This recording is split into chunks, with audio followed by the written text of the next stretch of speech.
நாம் ஜெபிக்கலாம். ஸ்தோத்தரிக்கிறோம் ஆண்டவரே, ஸ்தோத்தரிக்கிறோம், ஸ்தோத்தரிக்கிறோம், ஸ்தோத்தரிக்கிறோம், ஸ்தோத்தரிக்கிறோம் ஆண்டவரே, ஸ்தோத்தரிக்கிறோம் ஆண்டவரே. அப்பா ஸ்தோத்திரம், ஸ்தோத்திரம், ஸ்தோத்திரம் ஆண்டவரே. அப்பா ஸ்தோத்திரம் ஆண்டவரே. எல்லாரும் வாய்களை திறந்து ஒரு சில நிமிடங்கள் நாம் ஸ்தோத்தரிக்கலாம், துதிக்கலாம் தேவனே. ஆண்டவரே உம்மை துதிக்கிறோம் ஆண்டவரே, உம்மை துதிக்கிறோம் ஆண்டவரே. அப்பா உம்மை துதிக்கிறோம் ஆண்டவரே.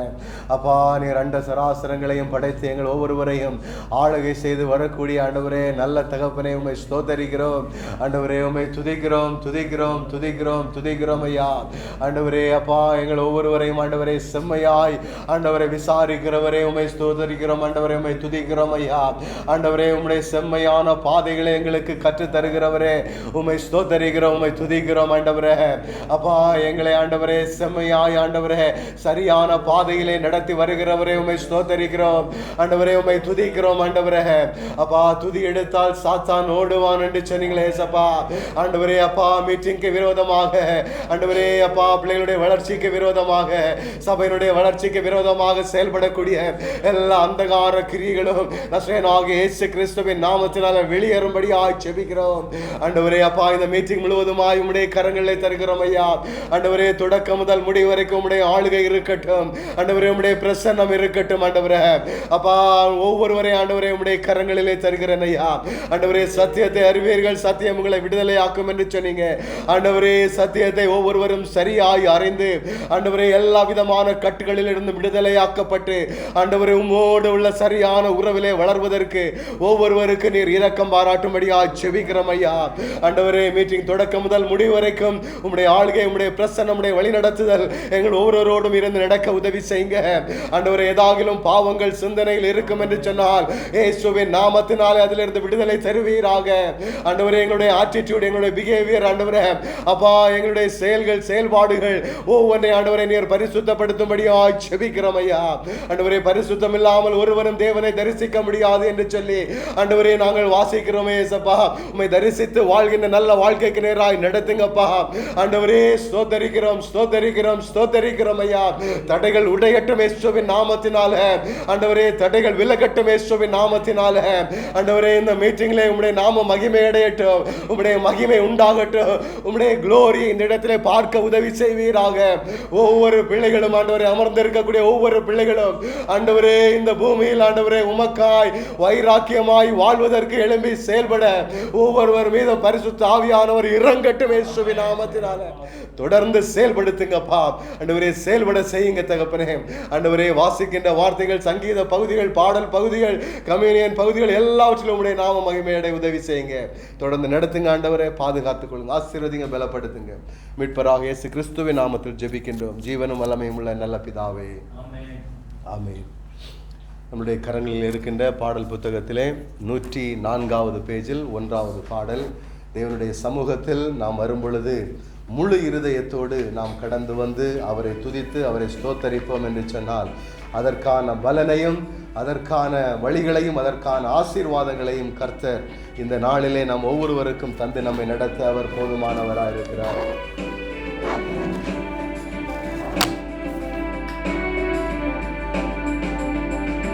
முழு இதயத்தோடு உம்மை துதிப்பேன் உன்னதமானவரே. உம் அதிசயங்கள் எல்லாம் எடுத்துரைப்பேன் அதிசயமானவரே. முழு இதயத்தோடு உம்மை துதிப்பேன் உன்னதமானவரே.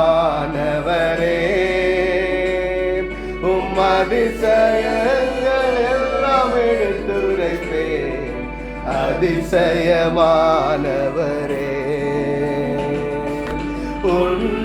உன்னதமானவரே என் உரையிடம் நீர்தானே. உன்னதமானவரே என் உரையிடம் நீர்தானே. உயர்த்துகின்றேன், வாழ்த்துகின்றேன், வணங்குகின்றேன், உம்மை போற்றுகின்றேன். உயர்த்துகின்றேன், வாழ்த்துகின்றேன், வணங்குகின்றேன், உம்மை போற்றுகின்றேன், முழு இதயத்தோடு உம்மை துதிப்பேன். உன்னதமானவரே, உம் அதிசயங்கள் எடுத்துரைப்பேன். அதிசயமானவரே, ஒடுக்கப்படுவோர்க்கு அடைக்கலமே, நெருக்கடி வேளையில் புகலிடமே. ஒடுக்கப்படுவோர்க்கு அடைக்கலமே, நெருக்கடி வேளையில் புகலிடமே. நெருக்கடி வேளையில் புகலிடமே, நெருக்கடி வேளையில் புகலிடமே. முழு இதயத்தோடு உம்மை துதிப்பேன். உன்னதமானவர். வாய்களை திறந்து எல்லோரும் முழு இருதயத்தோடு தேவனை துதிக்கலாமா? எல்லாம் எடுத்து உரைப்பேன். அதிசயமானவரே, முழு இதயத்தோடு உம்மை துதிப்பேன். உன்னதமானவரே, உம் அதிசயங்கள் எல்லாம் எடுத்துரைத்தேன். அதிசயமானவரே, நாடி தேடி வரும் மனிதர்களை தகப்பன் கைவிடுவதே இல்லை. நாடி தேடி வரும் மனிதர்களை தகப்பன் கைவிடுவதே இல்லை. ஒருபோதும் கைவிடுவதே இல்லை, ஒருபோதும் கைவிடுவதே இல்லை. முழு இதயத்தோடு உம்மை துதிப்பேன். உன்னதமானவரே, உம் அதிசயங்கள் எல்லாம் எடுத்துரைப்பேன். அதிசயமானவரே, முழு இதயத்தோடு உம்மை துதிப்பேன். உன்னதமானவரே, அதிசயங்கள் எல்லாம் எடுத்துரைப்பேன். அதிசயமானவரே, எழுந்தருளும் என் ஆண்டவரே, எதிரி கையோங்க விடாதேயும். எழுந்தருளும் என் ஆண்டவரே, எதிரி கையோங்க விடாதேயும். எதிரியின் கையோங்க விடாதேயும், எதிரியின் கையோங்க விடாதேயும். முழு இதயத்தோடு உம்மை துதிப்பேன். உன்னதமானவரே, உம் அதிசயங்கள் எல்லாம் எடுத்துரைப்பேன். அதிசயமானவரே, உன்னதமானவரே, என் உறைவிடம் நீரானே. ஆமாண்டவரே, எங்களுடைய உறைவிடம் நீர் ஐயா. ஆண்டவரே, எங்களுடைய உறைவிடம் நீர் ஒருவர். ஆண்டவரே, என் உறைவிடம் நீர்தானே. உயர்த்துகிறேன், வாழ்த்துகிறேன், வணங்குகிறேன், உம்மை போற்றுகிறேன். உயர்த்துகிறேன், வாழ்த்துகிறேன், வணங்குகிறேன், உம்மை போற்றுகிறேன். முழு இதயத்தோடு உம்மை துதிப்பேன். உன்னதமானவரே, உம் அதிசயங்கள் எல்லாம் எடுத்துரைப்பேன். அதிசயமானவரே, அதிசயமானவரே, எழுந்தருளும் என் ஆண்டவரே, எதிரி கை ஓங்க விடாதே. எழுந்தருளும் என் ஆண்டவரே,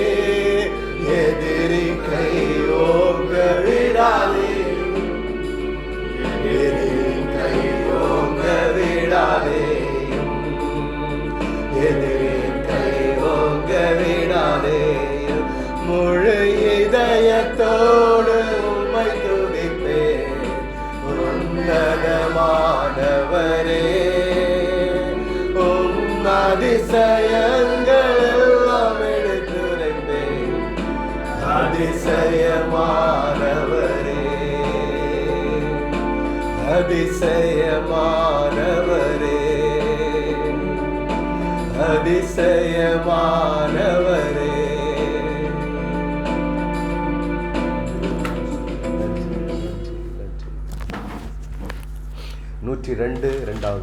102வது பேஜில் 2வது பாடல். நம்முடைய சகல நம்பிக்கைக்கும் உரியவர் ஆண்டவராக இயேசு கிறிஸ்து. அந்த ஒரு எண்ணத்தோடு நாம் ஒவ்வொருவரும் இந்த பாடலை நாம் உணர்ந்து பாடி தேவனுடைய நாமத்தை நாம் மகிமைப்படுத்தலாம். நம்பி வந்தேன் உன் சமூகம், நம்புகிறேன் உம் வசனம் என்று சொல்லி வார்த்தைகள் நமக்கு தருகின்றன. அவருடைய வசனத்தை நாடி தேடி நம்பி வரக்கூடியவர்கள் ஒரு பொழுதும் ஒருவரும் வெட்கப்பட்டு போவதில்லை என்று சொல்லி நீங்களும் நானும் அறிந்திருக்க வேண்டும்.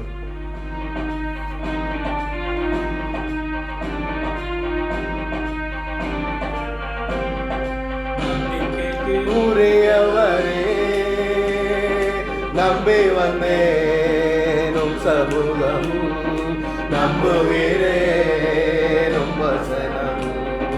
நம்பிக்கைக்கு உரியவரே, நம்பி வந்தேன் உம் சமூகம், நம்புகிறேன் உம் வசனம்.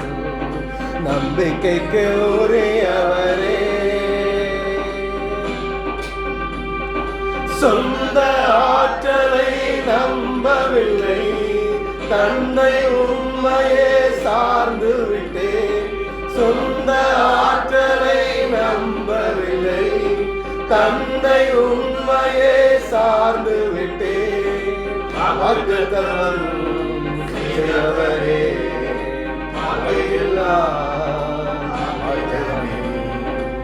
வாக்குத்தத்தம் செய்தவரே,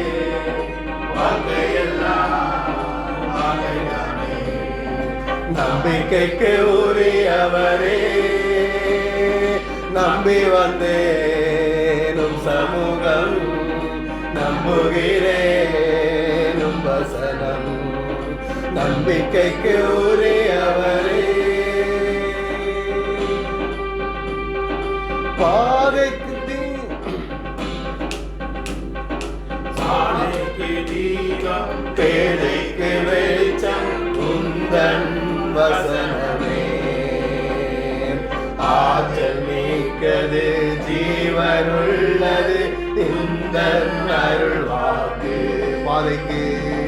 பாதைக்கு தீபம், பேதைக்கு வெளிச்சம் உந்தன் வசனமே. ஆற்றல் மிக்கது, ஜீவனுள்ளது உந்தன் அருள் வாக்கு. நம்பிக்கைக்கு உரியவரே, நம்பி வந்தேனும் சமூகம், நம்புகிறேனும் வசனம். நம்பிக்கைக்கு உரியவரே, உம்மை நம்புகின்ற மனிதர்களை உமது அன்பு என்றும் சூழ்ந்து கொள்ளும். உம்மை நம்புகின்ற மனிதர்களை உமது அன்பு என்று சூழ்ந்து கொள்ளும். உள்ளமெல்லாம் மகிழுதையா உம் வசனம் நம்புவதால். உள்ளமெல்லாம் மகிழுதையா உம் வசனம் நம்புவதா. பாதைக்கு தீபம், பேதைக்கு வெளிச்சம் உந்தன் வசனமே. ஆற்றல் மிக்கது, ஜீவனுள்ளது உந்தன் அருள் வாக்கு. பாதைக்கு தீபம், பேதைக்கு வெளிச்சம் உந்தன் வசனமே. ஆற்றல் மிக்கது, ஜீவனுள்ளது உந்தன் உந்தன் அருள் வாக்கு. தீமை அனைத்தையும் விட்டு விலகி உமக்கு அஞ்சி நான் நடந்து கொண்டால், தீமை அனைத்தையும் விட்டு விலகி உமக்கு அஞ்சி நான் நடந்து கொண்டால், எலும்புகள் உரம் பெறும் என்னுடலும் நலம் பெறும். எலும்புகள் உரம் பெறும் என்னுடலும் நலம் பெறும். பாதைக்கு தீபம் பேதைக்கு வெளிச்சம் உந்தன் வசனமே. ஆற்றல் மிக்கது ஜீவனுள்ளது உந்தன் அருள் வாக்கு. பாதைக்கு தீபம் பேதைக்கு வெளிச்சம் உந்தன் வசனமே. ஆற்றல் மிக்கது ஜீவனுள்ளது உந்தன் அருள் வாக்கு. புயலின் நடுவிலே பக்தன் பவுல் வார்த்தை வந்ததால் திடன் கொண்டார். புயலின் நடுவிலே பக்தன் பவுல் வார்த்தை வந்ததால் திடன் கொண்டார். கைதியாக கப்பல் ஏறி கேப்டனாக செயல்பட உணர்ந்தவர்களாய், கைதியாக கப்பல் ஏறி கேப்டனாக செயல்பட்டார். பாதைக்கு தீபம் பேதைக்கு வெளிச்சம் உந்தன் வசனமே. ஆற்றல் மிக்கது ஜீவனுள்ளது உந்தன் அருள் வாக்கு. பாதைக்கு தீபம் பேதைக்கு வெளிச்சம் உந்தன் வசனமே. ஆற்றல் மிக்கது ஜீவனுள்ளது உந்தன் அருள் வாக்கு. புயலின் நடுவிலே பக்தன் பவுல் வார்த்தை வந்ததால் திடன் கொண்டார். புயலின் நடுவிலே பக்தன் பவுல் வார்த்தை வந்ததால் திடன் கொண்டார். கைதியாக கப்பலேறி கேப்டனாக செயல்பட்டார். கைதியாக கப்பலேறி கேப்டனாக செயல்பட்டார். பாதைக்கு தீபம் பேதைக்கு வெளிச்சம் உந்தன் வசனமே. ஆற்றல் மிக்கது ஜீவனுள்ளது உந்தன் அருள் வாக்கு. பாதைக்கு தீபம் பேதைக்கு வெளிச்சம் உந்தன் வசனமே. ஆற்றல் மிக்கது ஜீவனுள்ளது உந்தன் அருள் வாக்கு. நம்பிக்கைக்கு ஒரே அவரே நம்புகிறேன் சமூகம், நம்புகிறேன் வசனம். நம்பிக்கைக்கு ஒரே அவரே நம்பி வந்தேன் சமூகம், நம்புகிறேன் வசனம். நம்பிக்கைக்கு ஒரே அவரே. ஆண்டவரே, ஒரு கைதியாக ஆண்டவரே பவுல் கப்பலில் ஏறினார். ஆண்டவரே, ஆண்டவரே அவரை நீர் உயர்த்தி ஆண்டவரே அந்த கப்பலினுடைய கேப்டனாக ஆண்டவரே நீர் நடத்தி ஆண்டவரே நீர் செய்ததை இந்த அதிசயங்களை எங்களுடைய கண்கள் காண்கின்றன. ஆண்டவரே, ஆண்டவரே அப்பா ஸ்தோத்திரம் ஐயா. ஆண்டவரே அப்பா, நாங்கள் எப்படியோ அப்படி நாங்கள் வந்திருக்கிறோம் ஐயா. எங்களை நீர் பயன்படுத்தும், எங்களை நீர் இன்னும் வல்லமையாக எடுத்து உபயோகியும் ஆண்டவரே. அப்பா, இந்த இடத்துல நின்று கொண்டிருக்கக்கூடிய ஒவ்வொரு பிள்ளைகளுடைய வாழ்க்கையில் ஆண்டவரே அப்பா ஒரு உயர்வு உண்டாக ஆண்டவரே உம்மை நோக்கி உம்மை நம்பி வந்து இருக்கிறோம் ஐயா. ஆண்டவரே, இந்த நம்பிக்கையில் ஆண்டவரே ஆண்டவரே முழுவதுமாய் நிலைத்து நிற்கவும் உம்முடைய வார்த்தையில இன்னும் ஆண்டவரே அதிகமாய் ஆளப்படுவதற்கும் ஆண்டவரே ஒவ்வொருவருக்கும் நீர் தொடர்ந்து கிருபை தருவீராக தகப்பனே. அந்த ஒரு எண்ணங்களோடு நாம் தொடர்ந்து அடுத்த பாடலை பாடி 106வது பேஜில் நானும் என் வீட்டாரும் என்கின்ற பாடலை நாம் பாடி தேவனுடைய நாமத்தை நாம் மகிமைப்படுத்தலாம்.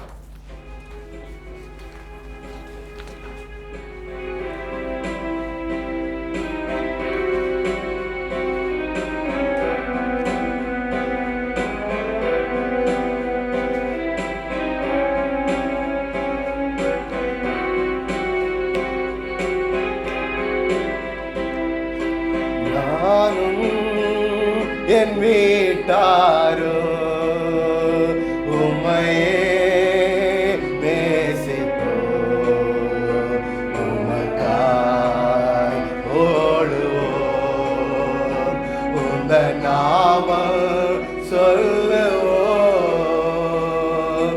நானும் என் வீட்டாரோ உம்மையே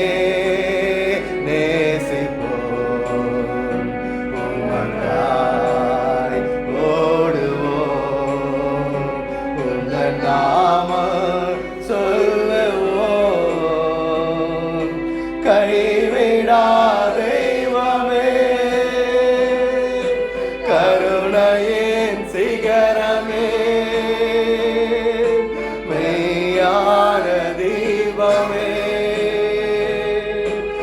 என் வாழ்வின் பாக்கியமே. கைவிடா தெய்வமே, கருணையின் சிகரமே,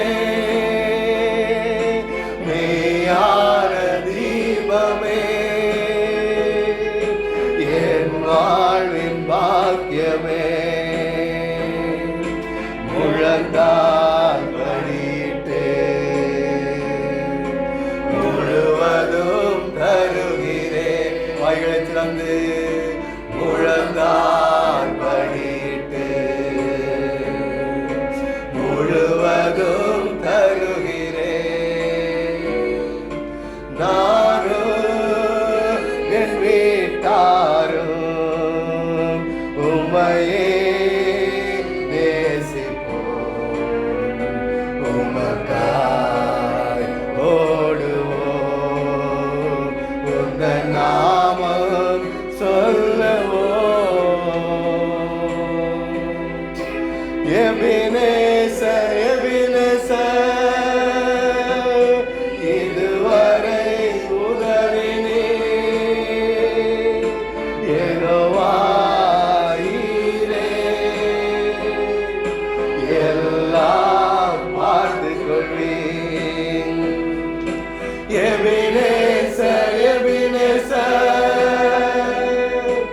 இதுவரை உதவினே, யெகோவாயிரே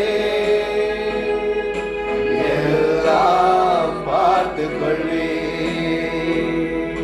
முழந்தால் படியிட்டு முழுவதும் தருகிறேன். முழந்தால் படியிட்டு முழுவதும் தருகிறேன். நானும் என் வீட்டாரோ உம்மையே நேசிப்போம், உமக்காய் ஓடுவோம், உந்த நாமம் சொல்லுவோம். யெகோவா ஷம்மா கூடவே இருக்கிறீர். யெகோவா ஷாலோம் சமாதானம் தருகிறீர். யெகோவா ஷம்மா கூடவே இருக்கிறீர். யெகோவா ஷாலோம் சமாதானம் தருகிறீர். முழந்தால் படியிட்டு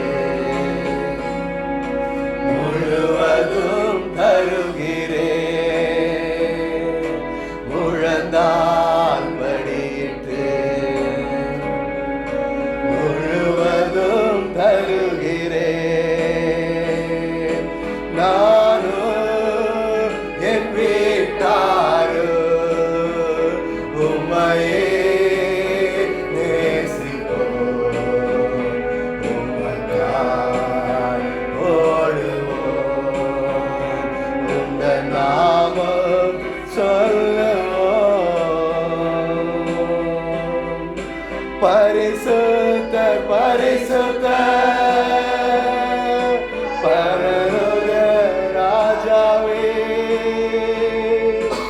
எப்போதும் இருப்பவரே,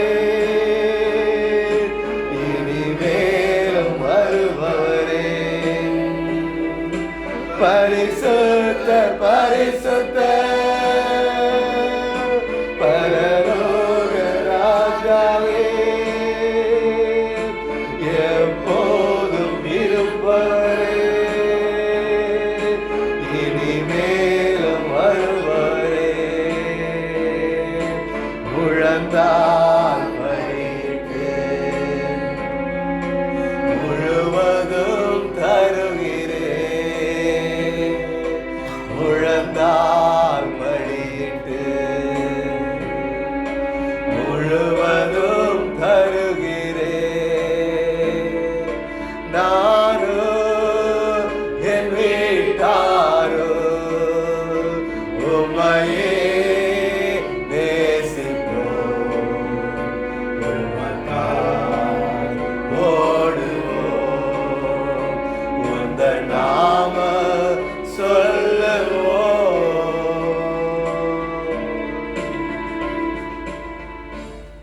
ஆண்டவரே, நாங்களும் எங்கள் வீட்டாரும் ஆண்டவரே உண்மையே நேசித்து உம்முடைய நாமத்தையே தொழுது கொண்டு ஜீவிதம் புள்ளாய் வாழ்வதற்கு நீர் எங்கள் ஒவ்வொருவருக்கும் கிருபை தருவீரா.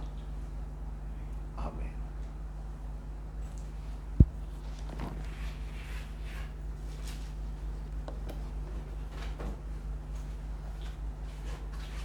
சங்கீதம் 135.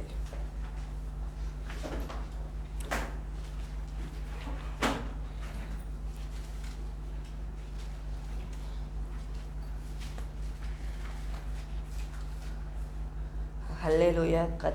கர்த்தருடைய நாமத்தை துதியுங்கள், கர்த்தரின் ஊழியக்காரரை துதியுங்கள். கர்த்தருடைய வீட்டிலும் நமது தேவனுடைய ஆலய பிரகாரங்களிலும் இருக்கிறவர்களே, கர்த்தரை துதியுங்கள். கர்த்தர் நல்லவர், அவருடைய நாமத்தை கீர்த்தனம் பண்ணுங்கள், அது இன்பமானது. கர்த்தர் யாக்கோபை நமக்காகவும் இஸ்ரவேலை நமக்கு சொந்தமாகவும் தெரிந்து கொண்டார். கர்த்தர் பெரியவர் என்றும் நம்முடைய ஆண்டவர் எல்லா தேவர்களுக்கு மேலானவர் என்றும் நான் அறிவேன். வானத்திலும் பூமியிலும் சமுத்திரங்களிலும் எல்லா ஆழங்களிலும் கர்த்தர் நமக்கு சித்தமானதை எல்லாம் செய்கிறார். அவர் பூமியின் கடையாந்தரங்களிலிருந்து மேகங்களை எழும்ப பண்ணி மழையுடன் மின்னலையும் உண்டாக்கி காற்றை தமது பண்ட சாலைகளிலிருந்து புறப்பட பண்ணுகிறார். அவர் எகிப்திலே மனுஷருடைய பிள்ளைகளையும் மிருகத்தின் தலையீற்றுகளையும் அழித்தார். எகிப்து தேசமே உன் நடுவில் பார்வன் மேலும் அவனுடைய எல்லா ஊழியக்காரர்கள் மேலும் அடையாளங்களையும் அற்புதங்களையும் அனுப்பினார். அவர் அநேகம் ஜாதிகளை அடித்து பலத்த ராஜாக்களை கொன்று எமோரியரின் ராஜாவாகிய சீகோனையும் பாசியின் ராஜாவாகிய ஓகையும் கானானின் சகல ராஜாக்களையும் ராஜ்யங்களையும் அழித்து அவர்கள் தேசத்தை தம்முடைய ஜனமாகிய இஸ்ரவேலுக்கு சுதந்திரமாக கொடுத்தார். கர்த்தாவே, உம்முடைய நாமம் என்றென்றைக்கும் உள்ளது. கர்த்தாவே, உம்முடைய பிரஸ்தாபம் தலைமுறை தலைமுறைக்கும் இருக்கும். கர்த்தர் தம்முடைய ஜனத்தின் நியாயத்தை விசாரித்து தம்முடைய ஊழியக்காரர் மேல் பரிதாபப்படுவார். அஞ்ஞானிகளுடைய விக்கிரகங்களையும் வெள்ளியையும் பொன்னும் மனுஷருடைய கை வேலையுமாயிருக்கிறது. அவைகளுக்கு கண்களிலிருந்தும் காணாது, அவர்களுக்கு காதிலிருந்தும் கேட்காது, அவர்களுடைய வாயில் சுவாசமில்லை.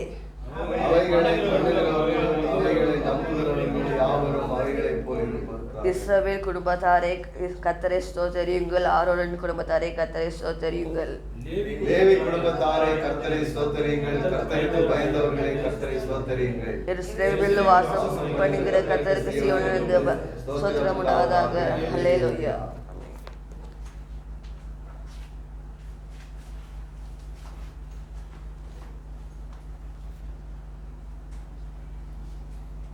நாம் யாராவது ஒரு ஆள் சத்தத்தை உயர்த்தி நம்முடைய ஊழியங்களுக்காக, அதை தொடர்ந்து நம்முடைய இந்த கம்யூனியனுக்காக, வார்த்தைகளுக்காக ஒரு ஆள் ஜெபித்து நம்ம அடுத்த பகுதிக்கு கடந்து செல்லலாம்.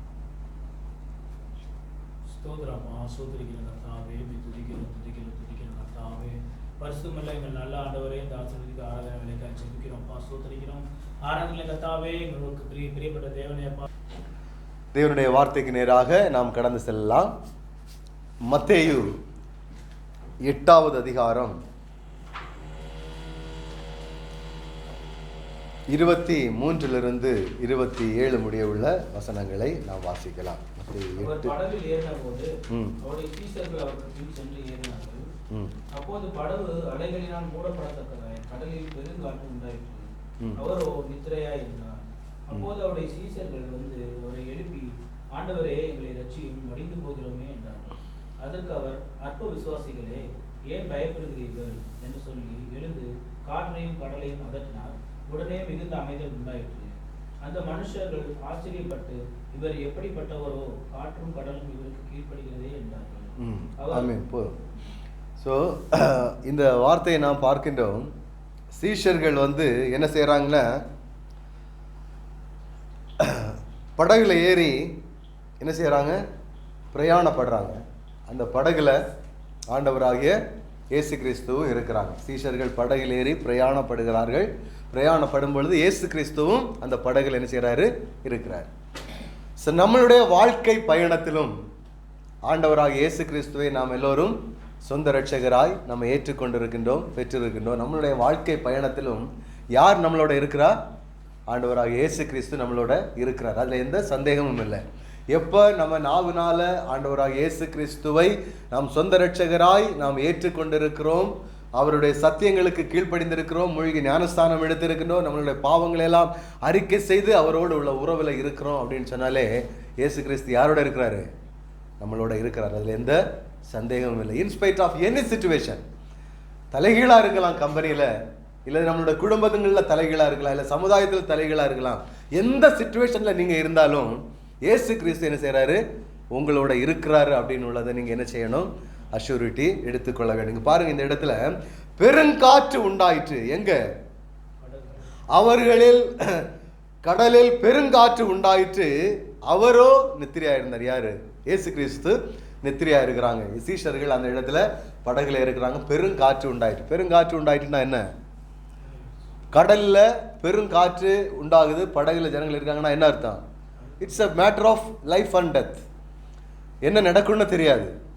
ஒருவேளை மடிந்து போகலாம், காற்று அதிகமானன்னா மடிந்து போகலாம், இல்லது ஜீவனோட வரலாம். இதுதான் கடலில் நடக்கக்கூடிய பெருங்காற்றினுடைய முடிவு. நாம் வேதத்தில் நாம் வாசிக்கிறோம், பவுலும் ஒரு படகுல கைதியா இன்னைக்கு பாடணும், அது பாடவும் செஞ்சோம். கைதியா அதில் ஏறுறாரு.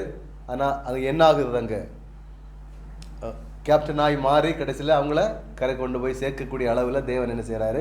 அவங்கள நடத்துகிறாரு. அதே மாதிரி தான் இவர்களும் இந்த இடத்துல இருக்கிறாங்க. சீஷர்கள் அந்த இடத்துல என்ன உண்டாயிற்று?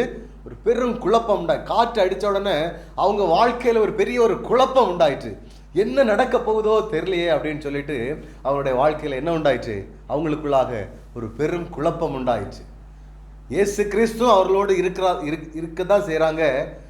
அதுவும் அவங்களுக்கு தெரியுது. என்னாலும் அவங்களுடைய வாழ்க்கையில் என்ன உண்டாயிற்று? பெரும் குழப்பம் ஒன்று உண்டாயிற்று. என்ன நடக்குமோ அப்படின்னு சொல்லி தெரியாத அளவிற்கு ஒரு குழப்பம் உண்டாயிற்று. பாருங்க, அவரோ நித்திரையா இருந்தார். இவ்வளவு பெரிய புயல் அடிக்குது.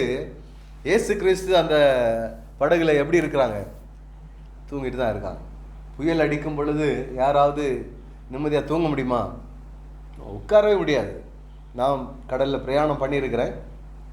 ஒரு சின்ன காற்று அடித்தாலே ஸ்டெடியாக என்ன செய்ய முடியாது? நிற்க முடியாது. அது ஏதாவது ஒன்றை பிடிச்சிட்டு அப்படியே உட்கார்ந்து இருக்கணும். அப்படிதான் சின்ன படகுல எல்லாம் அந்த நாட்களில் உள்ள படகு அப்படி தான் இருந்திருக்கும். ஒரு கரையிலேருந்து அக்கறைக்கு போகிறது சின்ன படகாக தான் இருக்கணும். அப்போ அப்படி தான் அதனுடைய சூழ்நிலைகள், காரியங்கள் இருக்கும். அப்போ அப்படி இருக்கும்போது இயேசு கிறிஸ்து அங்கே என்ன செய்கிறார்? அதில் நித்திரை பண்ணி கொண்டு இருக்கின்றார். அப்போ அவங்க உடனே என்ன செய்கிறாங்க? அந்த சீஷர்கள், அவருடைய சீஷர்கள் வந்து அவரை எழுப்பி, ஆண்டவரே, எங்களை ரட்சியும், மடிந்து போகிறோம் என்றார்கள். ஸோ உடனே அடுத்த ஸ்டெப் அவங்க என்ன செய்கிறாங்க? கரெக்டாக செய்கிறாங்க. பிரச்சனை வந்துட்டு, ப்ராப்ளம் வந்துட்டு என்ன செய்யணும்? நம்ம ஆண்டவர் தான் கூப்பிடணும். வேற யாரும் ஜனங்கள் நமக்கு ஆலோசனை கொடுப்பாங்க. அந்த ஆலோசனை எந்த அளவுக்கு சக்ஸஸ் ஆகும் உள்ளது நமக்கு தெரியாது. பட் என்ன, முதலாவது நம்ம தேவனை நோக்கி கூப்பிடும் பொழுது ஆண்டவர் அவருடைய தூதர்களை யாராவது நினைச்சுவார், நமக்கு ஆலோசனை தரும்படியாய் அவர் என்ன செய்கிறாரு, அனுப்புகிறார். அனுப்பும்போது அந்த இடத்துல என்ன உண்டாகும், சரியான ஒரு தீர்வையும் சமாதானமும் அதில் உண்டாகும். பாருங்கள், இந்த இடத்துல இயேசு கிறிஸ்து அவர்களோடு இருக்கிறாங்க, அவரை எழுப்புறாங்க. ஆண்டவரே எங்களை ரட்சியும், மடிந்து போகிறோம் என்றார்கள். அவ்வளோ பெரிய குழப்பம், அவ்வளோ பெரிய ப்ராப்ளம், அவ்வளோ பெரிய பிரச்சனைகள். நாங்கள் அடுத்த செகண்ட் உயிரோட இருப்போமா இல்லையா என்று சொல்லிட்டு எங்களுக்கு தெரியல அப்படின்னு சொல்லிட்டு சீஷர்களுடைய காரியங்களிலே வாழ்க்கையிலே ஒரு ப்ராப்ளம்ஸ் கடந்து வருகிறது. வரும்போது அவங்க சொல்கிறாங்க, அவர் எழும்புறாரு. எழும்பிட்டு அதற்கு அவர் அற்ப விசுவாசிகளே என்றார். அற்ப விசுவாசிகளே என்றார். ஏன்னா இந்த பிரச்சனை மனிதர்களாகிய நமக்குத்தான் பெரிய பிரச்சனையா இருக்கு. மனுஷீகமாய் நாம் இந்த பூமியில் ஒரு சில காரியங்களை நாம் பார்க்கும் பொழுது அந்த பிரச்சனைகள் நமக்கு எப்படி தெரியும், ரொம்ப பெருசா தெரியும். அந்த பிரச்சனைகளை காட்டிலும் பெரியவர் ஒருவர் நம்மளோடு இருக்கிறார் என்று சொல்லி நமக்கு செகண்ட் தாட்டு தான் என்ன செய்யும், போகிறது மாதிரி இருக்கு. பிரச்சனை வந்தோடனே பிரச்சனை தான் நமக்கு ஃப்ரெண்டில் பெருசாக நமக்கு தெரியும். இந்த பூமியில் நம்மை ரட்சித்து நம்மை பாதுகாத்து அவருடைய செம்மையான பாதையிலே நடத்து வரக்கூடிய அந்த மகாபெரிய தேவன் நம்மளோடு இருக்கிறார் என்று சொல்லி நமக்கு செகண்ட் தாட்டாய் மாறிவிடுகிறது ஒரு சில நேரங்கள். பாருங்க, ஆண்டவராக இயேசு கிறிஸ்து நம்ம எல்லாரும் 10 வருடம் 12 வருடம் 15 வருடம் கிறிஸ்துவோடு வாழக்கூடிய ஜனங்களாக இருக்கிறோம். ஈவன் 20 வருடம் மேலே உள்ளவங்களும் இருக்கிறோம், கிறிஸ்துவோடு வாழக்கூடிய ஜனங்களாக இருக்கிறோம். அப்போ நம்மளுடைய வாழ்க்கையில் நம்ம பார்க்கக்கூடிய, நம்ம சந்திக்கக்கூடிய பிரச்சனைகள் நம்மை அவ்விசுவாசி என்கின்ற இடத்திற்கு கொண்டு போய் விடக்கூடாது. ஒரு நாள் நம்ம நிச்சய வேண்டும், அதில் கவனமாக இருக்க வேண்டும். பாருங்க, விசுவாசத்தோடு தேவனை கூப்பிடுவது வேறு, எங்களை நாங்கள் இதோ மடிந்து போகிறோம் உங்களுக்கு கண்டறியா அப்படின்னு சொல்லி கூப்பிடுவது வேறு. ஆண்டவரே எங்களுக்கு இந்த பிரச்சனை, இதை நீங்கள் என்ன செய்யுங்க, சால்வ் பண்ணுங்க அப்படின்னு சொல்லிட்டு நம்ம என்னத்தை தேவனை நோக்கி பார்க்கலாம். அதில் எந்த மாற்று கருத்தும் அதில் இல்லை. நமக்கு வரக்கூடிய பிரச்சனைகளுக்கு நாம் தேவனிடத்தில் தேவனை நம்ம என்ன செய்கிறோம், நோக்கி பார்க்கிறோம். ஆனால் தேவனையும் தாண்டி அந்த பிரச்சனை நமக்கு பெரிதாக இருக்குமோ என்று சொல்லி நாம் என்ன செஞ்சக்கூடாது, ஒரு நாள் நம்முடைய சிந்தனைக்கு கூட நாம் கொண்டு வந்து விடக்கூடாது. என்ன என்ன காரியங்களாக இருக்கலாம் இந்த பூமியில், ஒருவேளை உங்கள் தலை போகக்கூடிய பிரச்சனையாக கூட இருக்கலாம். ஆனால் அது எவைகள் எல்லாம் under the control of the lord. தலை போனாலும் it's a will of the lord. தலை எத்தனையோ தேவனுடைய ஜனங்கள் இந்த பூமியில் கிறிஸ்துவுக்காக தலை கொடுத்திருக்கிறாங்க. அவர்கள் எல்லாரும் இன்றும் பேசப்படுகிறார்கள் இந்த உலகத்திலே. அவர்கள் எல்லாரும் இன்றும் இந்த உலகத்தில் உங்களைப் போல என்னை போல விசுவாசிகள் மூலமா, ஊழியர்கள் மூலமா இன்றும் பேசப்பட்டு கொண்டிருக்கின்றார்கள். 2000 வருடங்களுக்கு முன்பதாக இறந்த ஆண்டவராக இயேசு கிறிஸ்துவினுடைய இந்த காரியங்களை நாம் இன்று வரைக்கும் என்ன செய்கிறோம், பேசிக்கொண்டிருக்கின்றோம். அப்போஸ்தலருடைய வாழ்க்கையை குறித்து இன்று வரைக்கும் நாம் என்ன செய்கிறோம், பேசிக்கொண்டிருக்கின்றோம். 2000 வருடங்களுக்கு முன்பதாக நடந்த காரியங்களை குறித்து நாம் இப்பொழுதும் பேசிக்கொண்டிருக்கிறோம். ஏன் பேசுகிறோம் அப்படின்னா, அவங்களுடைய லைஃப், அவங்களுடைய வாழ்க்கை எந்த அளவுக்கு தேவனோடு அவங்களோட அர்ப்பணிப்போடு அந்த ஜனங்கள் வாழ்ந்து வந்தார்கள் என்பதை நாம் என்ன செய்கிறோம், இன்றைய நாளிலும் நாம் தியானித்து வருகிறோம். நீங்கள் நினைக்கலாம், இந்த உலகத்தில் எத்தனையோ கோடி ஜனங்களோ வாழ்ந்திருக்கிறாங்க, அந்த கோடி ஜனங்களில் தான் நம்ம ஒருத்தங்க அப்படின்னு நீங்கள் நினைக்கலாம் உங்களுடைய இருதயங்களில். ஆனால் அப்படி அல்ல என் அருமை தேவனுடைய பிள்ளைகளே. ஆண்டவருடைய பார்வையில் நீங்களும் நானும் விசேஷித்தவர்களாக இருக்கிறோம். அல்லேலூயா, அல்லேலூயா. ஆண்டவருடைய பார்வையில் நம்ம எப்படி இருக்கிறோம், விசேஷித்தவர்களாக இருக்கிறோம். நம்ம ஒரு 7 பேர் தான் இந்த இடத்துல இருக்கிறோம். ஆனாலும் ஆண்டவருடைய பார்வையில் இந்த கூட்டத்தை ஆண்டவர் எதவாக நினைத்திருக்கின்றார், அவருடைய பரிசுத்த சபையாக, 100% ரட்சிக்கப்பட்ட ஜனங்கள் இருக்கக்கூடிய ஒரு சபையாக அவர் தெரிந்து கொண்டிருக்கின்றார். அல்லேலூயா. தேவனுக்கு மகிமை கொடுத்து கொண்டு நம்முடைய விசுவாசத்திலே நாம் இன்னும் பெருகி வளர்ந்து தேவனுடைய நாமத்தை நாம் மகிமைப்படுத்தலாம்.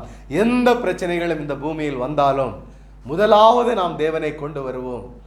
அதற்கு பின்பதாக தான் எந்த காரியங்களாக இருந்தாலும் அவருடைய கரங்களிலே ஒப்பு கொடுப்போம். தேவன் அதற்கு ஏற்ற சமயத்திற்கு ஏற்ற வார்த்தைகளை பேசுவதற்கு அவர் ஞானத்தையும் அவருடைய அறிவையும் நமக்கு தந்து நம்மை நடத்த அவர் போதுமானவராக இருக்கின்றார்.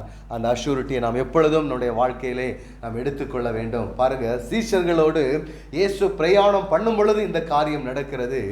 அடுத்ததாக வாங்க, யோசுவாவின் புஸ்தகம் 6வது அதிகாரம்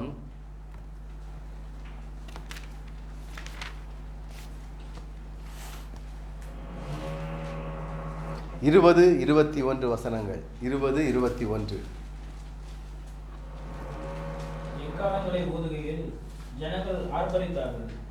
எக்கால சத்தத்தை ஜனங்கள் கேட்டு மகா ஆரவாரத்தோடு முழங்குகையில் அலங்கம் இடிந்து விழுந்தது. உடனே ஜனங்கள் அவரவர் தங்களுக்கு நேராக பட்டணத்திற்கு ஏறி பட்டணத்தை பிடித்து பட்டணத்திற்கு புருஷரையும் ஸ்திரீகளையும் வாலிபரையும் கிழவரையும் ஆடு மாடுகளையும் கழுதைகளையும் சகலத்தையும் பட்டய கரைக்கினால் சங்காரம் பண்ணினார். பாருங்க, இதுல நம்ம வாசிக்கிறோம், நம்ம இந்த காரியங்கள் நம்ம நிறைய முறை தியானித்து இருக்கின்றோம். எரிகோ கோட்டை என்ன செய்கின்றன இருக்கின்றன. இஸ்ரவேல் ஜனங்கள் அந்த இடத்துல கடந்து வராங்க. ஜனங்கள் முன்பதாக எரிகோ கோட்டை அந்த இடத்திற்குள்ளாக எப்படி கடந்து போக வேண்டும் என்று சொல்லி தேவனிடத்திலிருந்து என்ன வருகின்றன, ஒரு ஆலோசனை வருகிறது. பாருங்க, அதை வேவு பார்க்க போன ஜனங்கள் வந்து சொல்றாங்க, அங்க யார் இருக்காங்க, பெரிய ஜனங்கள் இருக்கிறாங்க, பலத்தவர்கள் இருக்கிறாங்க, நம்மளால் என்ன செய்ய முடியாது, அதை மேற்கொள்ள முடியாது என்று சொல்லி ஒரு கூட்டம் சொல்றாங்க. இன்னும் ஒரு சில பேர் சொல்றாங்க, இல்லை, நம்மளுடைய தேவனால நம்ம என்ன செய்ய முடியும், அவர்களை மேற்கொள்ள முடியும் என்று சொல்லி ஒரு கூட்ட ஜனங்கள் சொல்றாங்க. பாருங்க, சொன்ன ஜனங்களை கொண்டுதான் ஆண்டவர் என்ன செய்கிறார், அந்த காரியத்தை மேற்கொள்ள வைக்கின்றார். பாருங்க, அந்த இடத்துல எரிகோ கோட்டை இருக்கிறது. அதுக்கு இந்த சைடில் நிற்கிறது யாரு, சாதாரண உங்களை போல என்னை போல உள்ள ஜனங்கள். இப்போ மக்களுக்குள்ளாக பெரிய ஒரு குழப்பம் ஏற்பட்டு கொண்டிருக்கின்றன. எப்படி நாம் இந்த காரியத்தை சாதிக்க முடியும், எப்படி நாம் அங்கே போக முடியும்? சேம் பிரச்சனை தான் செங்கடலை அவர்கள் கடக்கும் பொழுதும். முன்னால் செங்கடல், பின்னால் பார்வோனுடைய படை, ஜனங்கள் நடுவில் பெரிய குழப்பம் உண்டாயிற்று. என்ன செய்யணும்னு தெரியல. அடுத்து பார்த்தீங்கன்னா யோர்தான், அடுத்து பார்த்தீங்கன்னா எரிகோ கோட்டை. இதுவும் ஒரு பெரிய ஒரு தடை இருக்கிறது. முன்னுக்கு அடுத்த ஸ்டெப்புக்கு தேவன் கொடுத்த இடத்திற்கு போக முடியாத அளவிற்கு ஒரு தடை இருக்கிறது.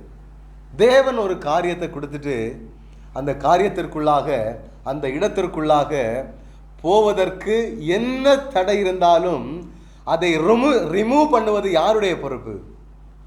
தேவனுடைய ஒரு பொறுப்பு. தேவன் நமக்கு ஒரு காரியத்தை கொடுத்திருக்கிறாரு.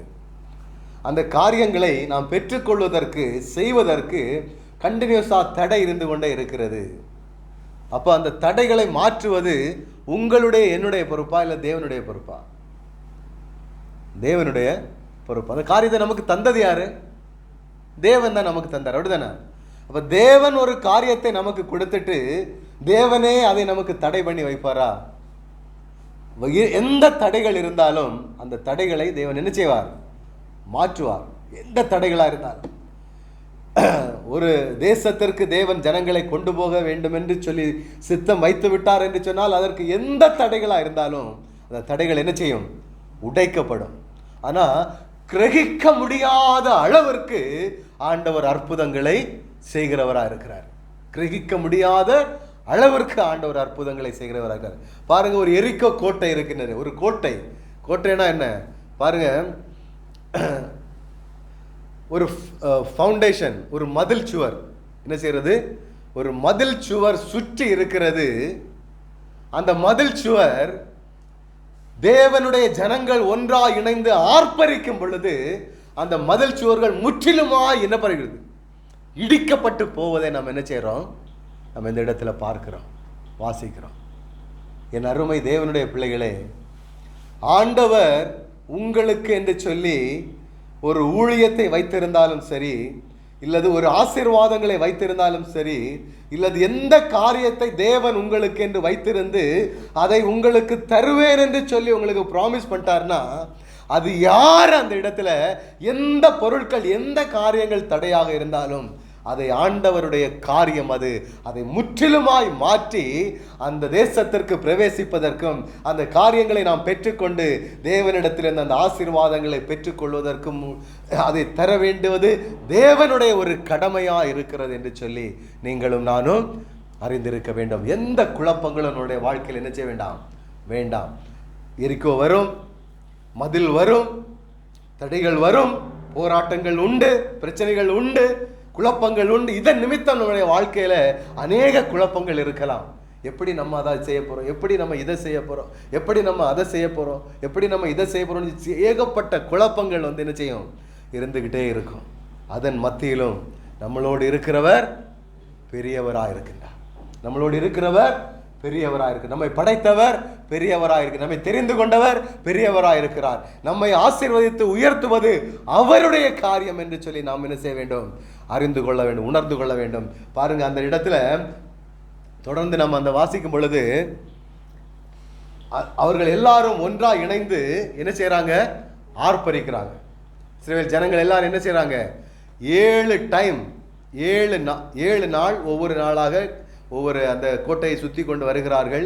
கடைசி நாள் 7வது நாள் 7 முறை அந்த சின்ன செய்றாங்க, அந்த கோட்டையை ஒரே நாள் அதிகாலையிலே எழுந்து அந்த கோட்டையை அவர்கள் என்ன செய்கிறார்கள், முழுவதுமாய் சுற்றி வந்து தேவனிடத்திலிருந்து கமாண்டுக்காக வெயிட் பண்ணிட்டு இருந்தாங்க. தேவனிடத்திலிருந்து கமாண்ட், அந்த கமாண்ட் வந்த உடனே எல்லாரும் ஒன்றா இணைந்து ஒரே சத்தமாய் தேவனை என்ன செய்கிறார்கள், ஆர்ப்பரிக்கும் பொழுது அந்த கோட்டைகள் அப்படியே உடைந்து போவதை நாம் என்ன செய்கிறோம், வேதத்திலே வாசிக்கின்றோம்.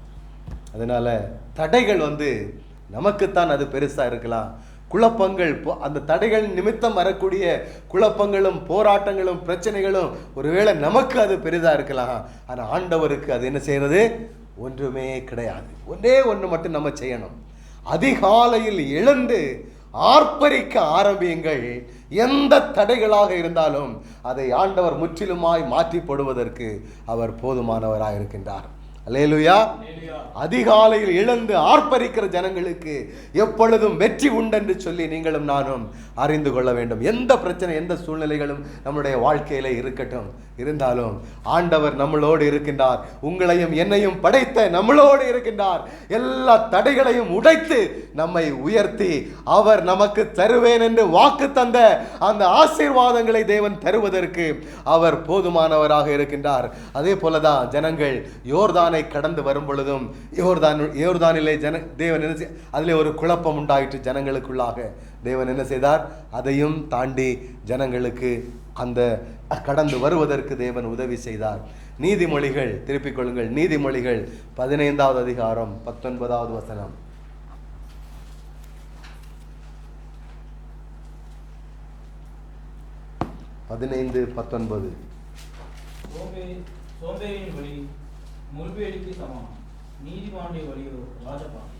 பாருங்க, இந்த இடத்துல சோம்பேறியின் வழி முள்வேலிக்கு சமானம், நீதிமானுடைய வழியோ ராஜ பாதையாய் இருக்கிறது என்று பார்க்கின்றோம். ஒருவன் தன்னுடைய வாழ்க்கையில் சோம்பேறியா இருந்தா அவனுடைய வாழ்க்கையில அவன் என்ன செய்வான், அச்சீவ் பண்ண வேண்டிய காரியங்களை அச்சீவ் பண்ணாமலே போய்விடுவான். ஆண்டவருடைய ஆசீர்வாதங்களை நாம் பெற்றுக்கொள்வதற்கு ஆண்டவர் ஒரு சில காரியங்களை நாம் செய்ய வேண்டும் என்று சொல்லி தேவன் என்ன செய்கின்றார், எதிர்பார்க்கின்றார். இந்த இஸ்ரவேல் ஜனங்கள் கடைசி அந்த 7வது நாளிலே 7 முறை அந்த எரிக்கோவை சுற்றி வருவதற்கு அதிகாலையில் எழுந்து அவர்கள் என்ன செஞ்சாங்க, தேவனை நினைத்து கொண்டு அந்த வழியா என்ன செஞ்சாங்க, சுற்றி வந்து கொண்டிருக்கின்றார்கள். கமாண்ட் வந்தவுடனே தேவன் என்ன செஞ்சாங்க, அவங்க ஆர்ப்பரித்தார்கள். அவர்கள் யார் இல்லை, சோம்பேறி இல்லை. சோம்பேறியா அவங்க என்ன செய்யலை, இருக்கல. நீதிமானுடைய வழியோ எப்படி இருக்குமா, ராஜபாதையா இருக்கும். நீதிமான் அப்படின்னு சொல்லும் பொழுதே அந்த வார்த்தையினுடைய அர்த்தம் என்னவென்று சொன்னால், தேவனுடைய வார்த்தைகளுக்கு கீழ்ப்படிந்து தேவன் நம்மை நீதிமானாய் மாற்றக்கூடிய ஒரு ப்ராசஸ் நம்முடைய வாழ்க்கையிலே நடந்து முடிந்திருக்க வேண்டும். அவரைத்தான் நாம் என்ன சொல்றோம்? நீதிமான்கள் என்று சொல்லி நாம் அழைக்கின்றோம். பாருங்க, தேவன் எவர்களை அழைத்தாரோ அவர்களை முன்குறித்தும் எவர்களை முன்குறித்தாரோ அவர்களை அழைத்தும் இருக்கிறார். எவர்களை அழைத்தாரோ அவர்களை மேன்மைப்படுத்தியும் இருக்கிறார். நீதிமான்கள் ஆக்கியும் இருக்கிறார், மேன்மைப்படுத்தியும் இருக்கிறார், மகிமைப்படுத்தியும் இருக்கிறார். ஸோ நீதிமானாய் மாற்றுவதற்கு ஒரு ப்ராசஸ் நம்மளுடைய வாழ்க்கையில என்ன செய்ய வேண்டும்? நடக்க வேண்டும். நீதிமானுடைய வழியோ எப்படி இருக்குமா? ராஜ பாதையா இருக்கும் என்று சொல்லி நாம் என்ன செய்யறோம்? வாசிக்கின்றோம். அப்ப நீதிமான் யாரால் நடத்தப்படுகிறான்? தேவனால் நடத்தப்படுகிறான். அவனுக்கு கடந்து வரக்கூடிய வழிகள் எப்படி வருகின்றன? தேவனிடத்திலிருந்து வருகின்றன. அந்த பாதையில் அவன் கடந்து வரும் பொழுது அவனுக்கு எல்லா நாளும் எப்படியா இருக்கும்? தன்னுடைய வாழ்க்கையில் அவன் வெற்றி சிறப்பதை ஒரு ப்ராசஸாய் தன்னுடைய வாழ்க்கையிலே பெற்றுக்கொண்டிருப்பான். அதனால தான் வார்த்தை தெளிவாக சொல்கிறது, நீதிமானுடைய வழியோ ராஜபாதையாக இருக்கும். அந்த ராஜபாதையில் தேவன் நீதிமானாய் மாற்றி நடந்து வரக்கூடிய அந்த மகனுடைய வாழ்க்கையில் யார் எதிர்த்து நின்னாலும் அவங்கள என்ன செய்ய முடியாது? மேற்கொள்ள முடியாது. எந்த தந்திரங்களோடு எதிர்த்து நின்னாலும் அவங்களை என்ன செய்ய முடியாது? மேற்கொள்ள முடியாது. ஏன்னா ஆண்டவர் அந்த மகனோடு இருந்து அவர்களுக்கு எதிராக போடக்கூடிய சகல சூழ்ச்சிகளையும் காரியங்களையும் அந்த பாதைகளிலே, அந்த நீதிமான் நடந்து வரக்கூடிய அந்த பாதைகளிலே தேவன் அவர்களுக்கு வெளிப்படுத்தி கொண்டே இருப்பார்.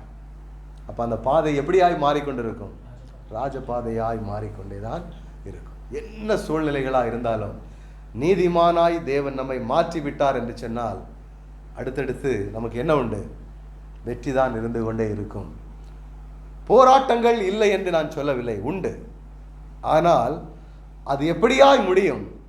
வெற்றியாக கர்த்தர் வந்து முடியும்படியாய் நமக்கு தேவன் கிருபை தர அவர் போதுமானவராக இருக்கின்றார். ஏசாயாவின் புஸ்தகம் 30வது அதிகாரத்தை திருப்பிக் கொள்வோம். ஏசாயா 30.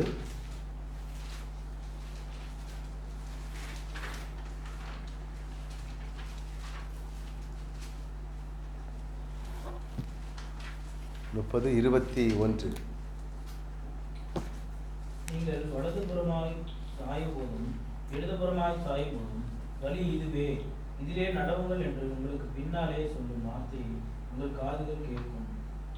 ஆமென். நீங்கள் வலதுபுறமாய் சாயும் போதும் இடதுபுறமாய் சாயும் போதும் வழி இதுவே, இதிலே நடவுங்கள் என்று உங்களுக்கு பின்னாலே சொல்லும் வார்த்தையை உங்கள் காதுகள் கேட்கும். அப்போ ஏன் நம்ம வலதுபுறமாய் இடதுபுறமாய் சாயிறோம்? ஏதோ ஒரு குழப்பம் நம்மளுடைய வாழ்க்கையில், ஏதோ ஒரு பிளேஸில் நம்ம நிற்கிறோம், டிசிஷன்ஸு எடுக்கக்கூடிய சிச்சுவேஷனில் நம்ம இருக்கிறோம். அப்போ எந்த டிசிஷன் நம்ம எடுக்கிறது அப்படின்னு உள்ளது ஒரு குழப்பத்திலேயே நம்ம என்ன செய்கிறோம்? இருந்துட்டு இருக்கிறோம். அப்போ அந்த குழப்பத்தில் இருக்கும் பொழுதே ஆண்டவர் என்ன சொல்கிறார் அப்படின்னா, நீங்கள் வலதுபுறமாய் சாயும் போதும் இடதுபுறமாய் சாயும் போதும் இந்த டிசிஷனை எடுக்கவா இல்லது இந்த டிசிஷனை எடுக்கவா, எதை எடுப்பதற்குன்னு சொல்லிட்டு நீங்கள் உங்களுடைய வாழ்க்கையில் அப்படியே நீங்கள் கடந்து வந்துக்கிட்டு இருக்கிறீங்க. இதை எடுக்கவா, இந்த வழியாக போவா, இந்த வழியாக போவா, இந்தியாவில் போய் வேலையில் ஜாயின் பண்ணவா இல்லை துபாயில் வேலையை கண்டினியூ பண்ணவா, இங்கே லைசன்ஸ் அப்ளை பண்ணியிருக்கிறேன், அங்கே இன்டர்நேஷ்னல் சென்ட்ரல் கவர்மெண்ட் ஜாப் இருக்குது, எங்கே போகிறது அப்படின்னு சொல்லிட்டு நம்ம ஒரு திக்கற்ற ஒரு குழப்பத்தில் இருக்கும் பொழுது ஆண்டவர் என்ன செய்கிறாருன்னா, ஒரு தெளிவான வழி ஆண்டவர் என்ன செய்கிறாரு? ஒன்றை கொடுக்குறாரு, ஒன்றை அடைக்கிறாரு, ஒன்றை ஓப்பன் பண்ணுறாரு. அப்போ நம்ம என்ன செய்யணும்? இதுதான் வழி என்று சொல்லி நம்ம என்ன செய்யணும்? தெரிந்து கொள்ளணும். இது மாதிரி ஒரு எக்ஸாம்பிளை சொன்னோம், இது எல்லாரும் தெரிஞ்சதுனால நம்ம அதை புரிந்து கொள்கிறோம். பட் இது மாதிரி அநேகருக்கு தெரியாத அநேக காரியங்கள் நம்மளுடைய சிந்தனையிலும் நம்மளுடைய மைண்டில் என்ன செய்யலாம்? ஓடிக்கொண்டே இருக்கலாம். நம்ம அப்படியே சென்டரில் நின்றுட்டே இருக்கலாம். இங்கே போவா ஆண்டவரே, இங்கே போவா, எந்த காரியத்தை நான் அதை செய்யவா, இதை செய்யவா அப்படின்னு சொல்லிட்டு ஒரு சில குழப்பங்கள் நம்முடைய வாழ்க்கையில் இருந்து கொண்டே இருக்கலாம். எனக்கும் கடந்த நாட்களிலே ஜாப் அப்ளை பண்ணிட்டு இந்த கம்பெனி மாறவா, இந்த கம்பெனி மாறவா அப்படின்னு சொல்லிட்டு பல குழப்பங்களும் நினைச்சது இருந்து கொண்டு தான் இருக்கின்றது. அதன்படி எல்லாத்துக்கும் மத்தியில் எல்லாத்துக்கும் மேலாக ஓகே உலகத்தில் ஒரு ஒரு நல்ல ஒரு போரை கொண்டு வந்து விட்டாங்க.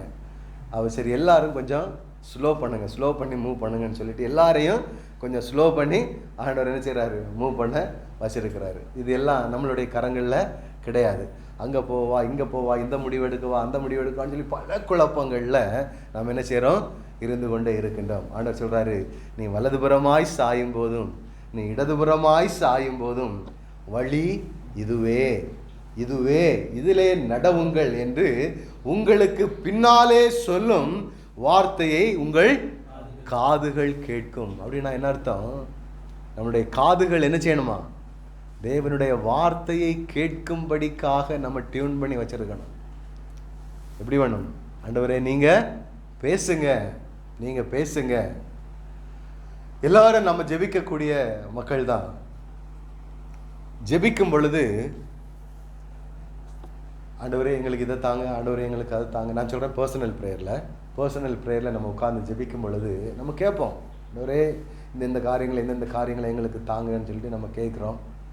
கேட்டு முடிஞ்சதுக்கப்புறம் இது வரைக்கும் நீங்கள் ப்ராக்டிஸ் பண்ணிட்டு இருக்கீங்கன்னா ஓகே, கண்டினியூஸாக பண்ணுங்கள். ப்ராக்டிஸ் பண்ணலை அப்படின்னா உங்களுடைய ப்ரேயர் முடிஞ்சதுக்கப்புறம் ஒரு 5 minutes அட்லீஸ்ட் ஸ்டார்டிங் டைமில் அப்படியே உட்காந்து, ஏசப்பா நீங்கள் பேசுங்க, நாங்கள் அதை கேட்கணும், நான் அதை கேட்கணும் அப்படின்னு சொல்லிட்டு ஒரு 5 minutes நீங்கள் உங்களை தாழ்த்தி அப்படியே கொடுத்து அவர் பேசுவதற்கு உங்களுடைய காதுகளை கொடுத்து நீங்கள் இருப்பீர்கள் என்று சொன்னால் நிச்சயமாய் அவர் பேசுகிற தேவனாக இருக்கிறார். நிச்சயமாய் அவர் பேசுகிற தேவனாக இருக்கிறார். என்னுடைய வாழ்க்கையிலும் நான் இந்த ப்ராக்டிஸை நான் என்ன செய்கிறேன், ப்ராக்டிஸ் பண்ணி கொண்டு வருகிறேன். தேவனும் பேசுவதை ஒரு சில நேரங்களிலே, அநேக நேரங்களிலே நம்ம என்ன செய்ய முடிகிறது, கேட்க முடிகிறது, உணர முடிகிறது. இதுதான் கர்த்தர் இந்த காரியத்தை நம்மளோடு பேசுகிறார். இதை குறித்து ஆண்டவர் என்ன பேச வேண்டும், ஆண்டவரே நீங்கள் பேசுங்க அப்படின்னு சொல்லிட்டு அமர்ந்திருக்கும் பொழுது ஆண்டவர் என்ன செய்கின்றார், பேசுவதை நம்மளால் கேட்க முடிகிறது, உணர முடிகிறது. வார்த்தைகள் மூலமாய் அந்த நேரத்தில் தேவன் வார்த்தையை எடுத்து கொடுப்பார். ஸோ இப்படி அநேக காரியங்களை அவர் நமக்கு கற்றுத்தந்து தெளிவாய் நடத்துகிறார். பாருங்க, அவர் சொல்ல ஆகும், அவர் கட்டளையிட நிற்கும்.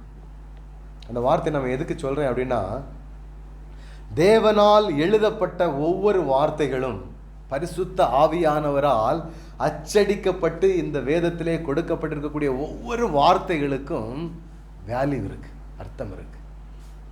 நம்ம இன்னைக்கு ஒரு பாட்டு பாடினோம், 2வது பாடல் நினைக்கிறேன். தேவனுடைய வார்த்தை, அவருடைய வார்த்தையை நம்பி வந்த ஜனங்கள் என்ன செய்வதில்லையா, ஒரு பொழுதும் வெட்கப்பட்டு போனதில்லை. அவருடைய வார்த்தையை நம்பி வந்த ஜனங்கள் எப்பொழுதும் அவருடைய வாழ்க்கையில் என்ன செய்வார்களாம், வளர்ந்து கொண்டுதான் இருப்பார், மேன்மேலும் வளர்ந்து கொண்டுதான் இருப்பார்களாம். தேவனுடைய வார்த்தையை நம்பி யார் தேவனுக்காக நிற்கிறார்கள் அவர்கள் எல்லோரையும் தேவன் என்ன செய்கிறார், ஆசீர்வதித்து உயர்த்துவதற்கு போதுமானவராக இருக்கிறார். அந்த வார்த்தையினுடைய ஆழம் என்னவென்று சொல்லி நாம் என்ன செய்ய வேண்டும், அறிந்து கொள்ள வேண்டும். எல்லா நாளும் நம்முடைய வாழ்க்கையில் வேதம் வாசிப்பதற்கும் ஜெபிப்பதற்கும் அவருடைய வார்த்தையை கேட்பதற்கும் மற்றவர்களோடு சுவிசேஷம் சொல்வதற்கும் ஃபெல்லோஷிப் பண்ணுவதற்கும் நாம் என்ன செய்ய வேண்டுமாம், நேரத்தை நாம் ஒதுக்க வேண்டும். நம்முடைய வாழ்க்கையில் கண்டிப்பாக நம்ம இந்த காரியங்களை நம்முடைய வாழ்க்கையில் நாம் செய்துதான் ஆக வேண்டும். அதில் எந்த ஒரு விதிவிலக்கும் நமக்கு என்ன செய்யாது, கிடையாது. தேவனுடைய வார்த்தை அவர் சொல்ல ஆகும், அவர் கட்டளையிட நிற்கும். அதைத்தான் தேவன் சொல்கின்றார். நீங்கள் வலதுபுறமாய் சாயும் போதும் இடதுபுறமாய் சாயும் போதும் வழி இதுவே, இதிலே நடவுங்கள் என்று உங்களுக்கு பின்னாலே சொல்லும் வார்த்தையை உங்கள் காதுகள் கேட்கும். கண்டிப்பாக இந்த வசனம் நம்முடைய வாழ்க்கையில் நிஜமாய் மாறுவதற்கு நாம் என்ன செய்ய வேண்டும், ஒப்பு கொடுக்க வேண்டும். அவர் பேசுவான்னு சொன்னா பேசுவார், அவ்வளோதான். அதுக்கு மேலே எந்த சஜஷனும் தேவன் சொல்றார், நீ இந்த டிசிஷன் எடுக்கணுமா அந்த டிசிஷன் எடுக்கணுமா என்று சொல்லிட்டு இருக்கும் பொழுது கர்த்தர் கண்டிப்பாக உன்னோடு பேசுவார் என்று சொல்லி இந்த வார்த்தை நமக்கு சொல்லுகின்றன. கர்த்தர் நம்மளோடு பேசுகிற தேவனாக இருக்கிறார். சரியா? அப்படி பேசும் பொழுது அதை கேட்டு அதன்படி நம்முடைய வாழ்க்கையை நாம் நடத்துவதற்கு நாம் போதுமானவர்களாக இருக்க வேண்டும், ஞானம் நிறைந்தவர்களாகவும் இருக்க வேண்டும். ஏசாயா 42வது அதிகாரம் 16வது வசனத்தை திருப்பிக் கொள்வோம். 42:16. குருடரை அவர்கள் அறியாத வழியிலே நடத்தி அவர்களுக்கு தெரியாத பாதைகளில் அவர்களை அழைத்து கொண்டு வந்து அவர்களுக்கு முன்பாக இருளை வெளிச்சமும் கோணலை செவ்வையும் ஆக்குவேன். இந்த காரியங்கள் நான் அவர்களுக்கு செய்து அவர்களை கைவிடாதிருப்பேன். ஆமென். குருடரை அவர்கள் அறியாத வழியிலே நடத்தி. குருடர்களுக்கு நார்மலாக என்ன செய்யாது? வழி தெரியாது. அவர்களுக்கு என்ன செய்யாது? வழியே சுத்தமாகவே தெரியாது. அப்போ குருடரை அவர்கள் அறியாத வழியிலே நடத்தி. ஒரு வழி நமக்கு தெரியல, ஒரு பாதை நமக்கு தெரியல அப்படின்னா நமக்கு அதுக்கு கவலைப்படணும்னு அவசியம் இல்லை. நம்மளை யார் நடத்துகிறவராக இருக்கிறாரு? தேவன் நம்மை நடத்துகிறவராக இருக்கிறார். நீங்கள் எந்திரிச்சு நின்னா மாத்திரம் போதும். உங்களை நடத்துகிறது யாரு? தேவன். ஆண்டவரே, எனக்கு தெரியல இந்த ஊழியத்தில் அடுத்த ஸ்டெப் எப்படி முன்னுக்கு போகணும்னு தெரியல, நீங்கள் நடத்துங்க ஆண்டவரேன்னு சொல்லிட்டு இருந்தோன்னா ஆண்டவர் அப்படியே சரியாக என்ன செய்கிறாரு? அப்படியே நடத்தி போகிறார். ஏதோ குழப்பங்கள் அது இது என்னதான் இருந்தாலும் நீங்கள் அவைலபிள் சொல்லுங்கள். ஆண்டவரே, நான் அவைலபிளாக இருக்கிறேன், என்னை நீங்கள் நடத்துங்க அப்படின்னு சொல்லிட்டு நம்ம அவர் கையில் நம்ம ஒப்பு கொடுத்துட்டோன்னா அவர் எப்படி நடத்துகிறாரு நம்மளை? அப்படியே உனக்கு அந்த வழி தெரிஞ்சிருக்கணும்னு அவசியமே இல்லை. அதான் ஆண்டவர் சொல்கிறாரு, குருடரை அவர்கள் அறியாத வழியிலே நடத்தி. ஆண்டவர் அப்படி தான் நடத்தி வந்தார். இயேசு கிறிஸ்துவை ஏற்றுக்கொண்ட நாளில் நான் வேதத்தை எடுத்து பிரசங்கிப்பேனான்னு சொல்லிட்டு நமக்கு தெரியாது. அப்படியே வந்தோம், அப்படியே இருந்தோம். இன்னும் அநேக ஜனங்கள் அநேக தேசங்களில் இருந்து வந்தாங்க. அவங்களையும் தேவன் என்ன செய்கிறாரு? ஒரு செம்மையான பாதையில் அவர்களையும் நடத்தி கொண்டு தான் இருக்கிறார். பாருங்க, இதுதான் தேவனுடைய வழி. எப்படி நம்ம செய்வோம் என்று சொல்லி நமக்கு அறியணும்னு அவசியம் இல்லை. நம்ம இருந்தால் மாத்திரம் போதும். ஆண்டவர் என்ன செய்கிறாரு?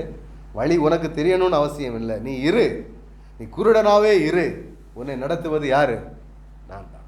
குருடரை அவர்கள் அறியாத வழியிலே நடத்தி அவர்களுக்கு தெரியாத பாதைகளில் அவர்களை அழைத்து கொண்டு வந்து. இன்னைக்கு பாதை தெரிஞ்சு எத்தனை பேர் நம்ம வண்டி எடுத்துகிட்டு போகிறோம்? மேப் ஆன் பண்ணி இங்கே போகணும், மேப் ஆன் பண்ணால் என்ன செய்யும்? ஆட்டோமேட்டிக்காக இங்கே போய் ரைட்டு போய் லெஃப்ட்டு போய் அந்த இடத்துல நம்மளை கொண்டு வந்து சேர்த்துறோம். வழி அறியணும்னு அவசியம் இல்லை. வண்டியில் யார் உட்காந்து ஸ்டார்ட் பண்ணிட்டு மேப்பை ஆன் பண்ணால் போதும். அந்த மேப்பு தான் யார் நம்மளுடைய வாழ்க்கையில்? இயேசு. இயேசு தான் நமக்கு அந்த மேப்பு. ஏறி உட்காந்துட்டு அவர் ஸ்டார்ட் பண்ண சொன்னால் ஸ்டார்ட் பண்ணி விட்டுட்டு இரு, ஸ்டீரிங்கை பிடிச்சிக்கோ, அது அப்படி செய்யும். இப்படி திருப்பும்போது அப்படியே ரோடு போகக்கூடிய பாதையில் அப்படியே திருப்பிட்டே போயிட வேண்டியதான். கொண்டு போய் டெஸ்டினேஷனில் அவர் கொண்டு நிறுத்துவார். நம்மளோட டெஸ்டினேஷன் எங்கே இருக்குது? பரலோகம்.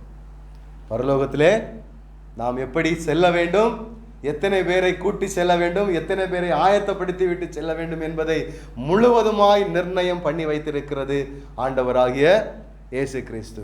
ஏறி உட்கார்ந்துரு, பாதையும் உனக்கு தெரிய வேண்டிய அவசியம் இல்லை, ஏறி உட்கார்ந்தா போதும். அவருடைய அறியாத பாதைகளில் அவர்களை அழைத்து கொண்டு வந்து அவர்களுக்கு முன்பாக இருளை என்ன ஆக்குறாராம்? வெளிச்சமாக்குறாராம். இருளை எப்படி ஆக்குறாராம்? யாருக்கு முன்பதாக? அழைத்து கொண்டு வந்து அவர்களுக்கு முன்பதாக. நம்மளை எங்கிருந்து அழைத்து கொண்டு வந்தார்? தேவன். தேவனை விட்டு தூரமாய் வாழ்ந்து கொண்டிருந்தோம். தேவனுடைய வழிகள் இதுதான் வழி என்று தெரியாமல் இருந்து கொண்டிருந்தோம். தேவனுடைய செம்மையான இடம், ரட்சிப்பு எது என்று அறியாமல் இருந்து கொண்டிருந்தோம். இருளான வாழ்க்கை நம்மை சூழ்ந்து கொண்டிருந்தது. நம்மை ஆண்டவர் பாருங்க, குருடர்கள் நம்ம அறியாத வழியில நம்மளை நடத்தி கொண்டு வந்து அவர்களுக்கு தெரியாத பாதைகளில் அவர்களை அழைத்து கொண்டு வந்து வழியிலே நடத்தி அழைத்து கொண்டு வந்து இருந்து நம்மளுடைய வாழ்க்கையில் உள்ள எல்லா இருளையும் மாற்றி ஆண்டவர் என்னவாய் மாற்றியிருக்கு? வெளிச்சத்தை நமக்கு கொடுத்திருக்கின்றார். என்ன கொடுத்திருக்கிறார் ஆண்டவர்? வெளிச்சத்தை கொடுத்திருக்கின்றார். இருளை அகற்றி வெளிச்சத்தை நம்முடைய வாழ்க்கையிலே கொடுத்திருக்கின்றார். கோணலை செவ்வையும் ஆக்குவேன். கோணலை என்ன செய்வாரா ஆண்டவர்? செவ்வையும் ஆக்குவாராம். எப்படி கோணலை செவ்வையாக்குறாருன்னா, ஏதாகிலும் நம்மளுடைய வாழ்க்கையில சரியில்லை, ஒரு ஸ்டெடி இல்லை அப்படின்னு இருந்தான்னா ஆண்டவர் அதை என்ன செய்கிறாரா? செவ்வையாய் மாற்றுகிறவராக இருக்கிறாரு.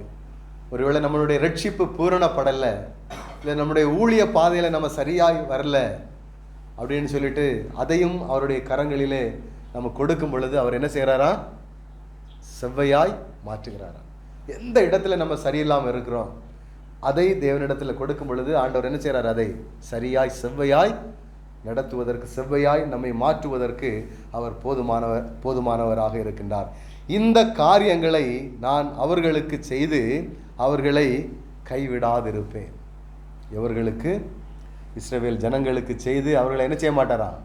கைவிடாதிருப்பேன். ஒன்றும் தேவையில்லை, நமக்கு இன்டெலிஜென்ட்டாக இருக்கணும்னு அவசியம் இல்லை, நல்ல ஞானவான்களாக இருக்கணும்னு அவசியம் இல்லை, எல்லா காரியங்களும் நமக்கு தெரிந்திருக்கணும்னு அவசியம் இல்லை. ஆண்டவர் குருடனை நடத்தி செம்மையான பாதையிலே கொண்டு வந்து அவனுடைய வாழ்க்கையில் உள்ள இருளை வெளிச்சமாய் மாற்றி கோணலை செம்மையாய் மாற்றுவதற்கு ஆண்டவர் போதுமானவராக இருக்கிறார். எந்த குழப்பங்களை குறித்து, எந்த காரியங்களை குறித்தும் குழப்பம் அடையவோ இல்லது சஞ்சலப்படவோ இல்லது ஏதாகிலும் வருத்தப்படுவதற்கோ பாரப்படுவதற்கோ இல்லை. அவருடைய வார்த்தைக்கு மாத்திரம் நாம் கீழ்ப்படிந்து நாம் நின்றால் மட்டும் போதும். அவர் என்ன செய்கிறார்? நம்மை செம்மையாய் செவ்வையாய் நடத்தி கொண்டு வருவதற்கு அவர் போதுமானவராக இருக்கிறார். இது நம்முடைய வாழ்க்கையில் நம்ம சரியாக இதை அறிந்தவர்களாய் நாம் காணப்பட வேண்டும். என் அருமை தேவனுடைய பிள்ளைகளே, தேவன் நம்மளை அழைத்திருக்கிற அழைப்பு மாறாதவை. தேவன் நம்மளை அழைத்திருக்கிற அழைப்பு மாறாதவை. போர்க்களம் மாறும், போர் இருந்துச்சு, அது போர் இருந்துட்டு தான் இருக்கும். போர்க்களம் தான். இன்னைக்கு இந்த பிரச்சனை, நாளைக்கு இன்னொரு பிரச்சனை, அடுத்த நாள் இன்னொரு பிரச்சனை, அடுத்த நாள் இன்னொரு பிரச்சனை. அவைகள் எல்லாவற்றையும் தாங்கி வருவதற்கு, அது எல்லாவற்றிலும் செம்மையாய் நம்மளை நடத்துவதற்கு பிதாவாகிய தேவன் நம்மளோடு இருக்கிறார். பிதாவாகிய தேவன் நம்மளோடு இருக்கிறார். எத்தனை பேர் விசுவாசிக்கிறீங்க? அல்லேலூயா, அல்லேலூயா. இப்படி அவரை விசுவாசித்து நிற்கக்கூடிய ஜனங்களை குறித்து ஆண்டவர் சொல்றாரு, எந்த காரியங்களை குறித்தும் நீங்க புலம்ப வேண்டாம், பயப்பட வேண்டாம், சஞ்சலப்பட வேண்டாம். லூக்கா 9வது அதிகாரத்தை திருப்பிக் கொள்வோம்.